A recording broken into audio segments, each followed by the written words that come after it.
This is Jason Galloway, the sports editor of the Crimson White. And this team hadn't proved excuse my language.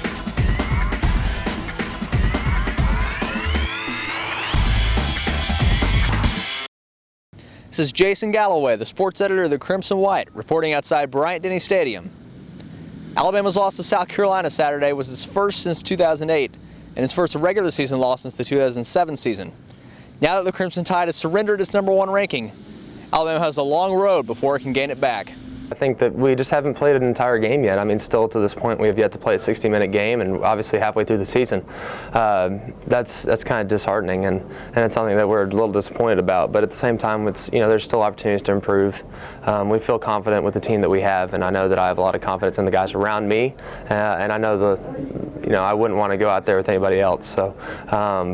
I think we're going to be just fine. I think we're going to rebound from it. I think we're going to learn from our mistakes and hopefully become a better team because of the negative result that we experienced last Saturday.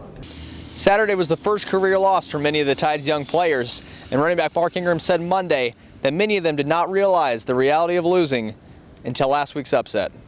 Some of them had the attitude that sometimes we could just go out there and just show up, and that just because we're Alabama and because we're #1 that we were entitled to win. But that's not the case. We have to go out and work. We have to practice hard. We have to have lots of focus, lots of intensity, and we got to go out there and execute. Nobody's going to give anything to us, and when you're at the top, every single team wants to knock you off. So it's just all about how we bounce back. Head coach Nick Saban said Monday that the distractions of being the #1 team in the country, along with last season's success, may have caused the Tide to fall off course against South Carolina. The focus is not on what you need to do to be successful.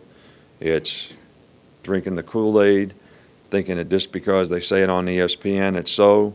Reading the newspapers all week, just because you beat Florida 31-6, people start talking about you being the best team in the country. We're not the best team in the country.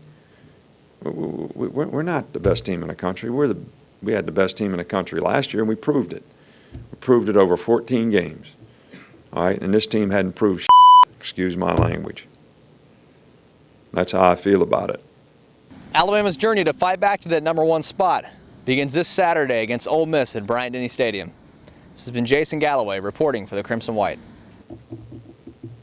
I'm really upset that I used bad language. I'm sorry. I'm sure I'll get some letters on that, emails, and should.